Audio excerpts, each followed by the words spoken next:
তাই এখানে কুপিয়ে গাছগুলো এই বিচিগুলো ছড়াবো।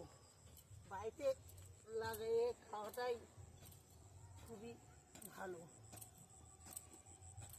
তো আমার কোপানো হয়ে গেছে, এবার আমি বিচিগুলো ছড়িয়ে দেবো। পালং শাকের বিচি লাগাচ্ছি, এক একদিন একটু একটু করে লাগাবো আর তুলবো। আগে পালং শাকের বিচি লাগাচ্ছি, কালকে ধনিয়া বিচি লাগাবো, লাল শাকের বিচি লাগাবো। দেখবো না আমি আর আমার দাদা লাগাচ্ছি।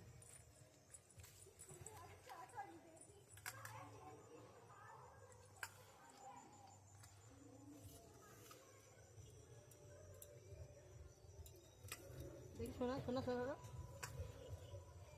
লাগিয়ে এখন আর জল দেবো না, সকালবেলা জল দেবো। এখন লাগিয়ে রেখে দিই। বন্ধুরা সকালবেলা চলে এসেছি জল দিতে, কালকে পালং শাকের